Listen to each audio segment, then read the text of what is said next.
Hey, if you're a guy and you're not very hungry, have I got a restaurant for you? That doesn't sound like a very good plug there, Brad, but yeah. Truth in advertising, Mark. Truth in advertising. You're kind. We went this week to the Sweet Tooth Cafe in Montgomery. That's not where we were headed. We were headed to a barbecue joint, a brand new barbecue joint, but they're not open on Mondays. That's the problem, Brad. You're going with barbecue in your mind, and you end up at this tea house kind of place. That's not the problem. That's not the problem. Actually, I think if you wanted a nice place for ladies in 1965 to go with their little lace gloves and to have a very prim and proper lunch, the Sweet Tooth Cafe in Montgomery is the place to go. I thought we fit right in, though, Brad. No. It has it's an old house. I mean, a nice kept house. 3 right on Texas 105 rooms. And if you had some ladies with you, ladies, if you had some, you could go in there and have your tea and your meeting and all. It's a historic old home in Montgomery, right by the business district, right at the intersection of 149 and Highway 105. And it was the old Rabbit Run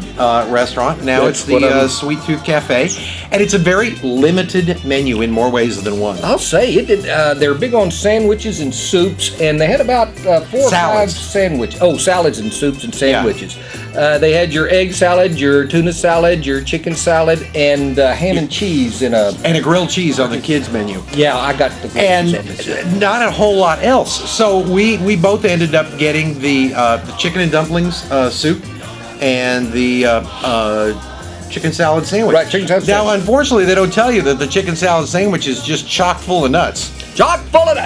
but that, I thought, sold the sandwich. It was one of the best chicken salad I had. And fortunately, Brad couldn't eat it. I have a nut radar that just went off. I took one bite and I looked up at Mark and I said, I think there's nuts in this sandwich. And then he pulled it up and almost said an expletive. Almost. Yeah, one of those things. Yeah. So I couldn't eat the sandwich because it's filled with nuts. Now, she did come by and ask if things were okay, and I had a mouthful of soup, so I couldn't get my normal caustic remarks out. Yeah, and I'm glad you couldn't, and I'm glad your mouth. So I gave Mark my sandwich. I gave him my whole sandwich.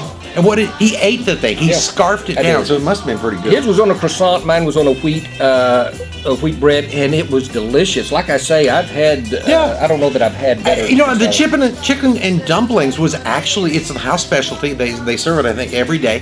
It's pretty good. There's only one thing wrong with it, Mark.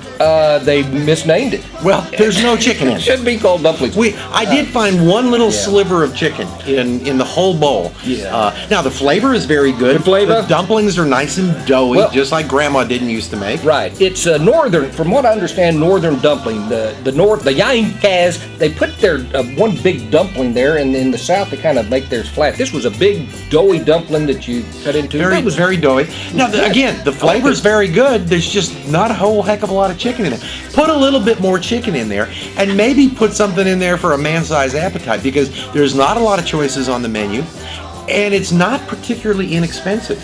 Well, it wasn't, but one thing I really liked about it that just made me feel more at home was they served their Coca-Colas and all in big mason jars. That's nice. I did like that. That was real nice. And they had a nice dessert counter with almost nothing in it. Well, They were out of almost everything on a Monday. You'd think over the weekend they'd cook some stuff up. They had lots of lemon pies and coconut cream pies and things that I don't like. And then they had cake balls. So cake balls. They're like $1.25 a piece. They're okay, but the cake inside is very dense. It's not light. I was expecting very light and flavorful cake balls with the icing on it. These like somebody squeezed them down into about a golf ball size. I was so full of the sandwiches that I didn't get any dessert. I offered you some. You did. You had 2 sandwiches in that soup. I felt sorry that you didn't get anything else. You should have got something. It's a nice place. It's very feminine. The menu is very limited. It's a little on the pricey side. I think with tip, our meal was like $27, $28, and that's a lot for what we got.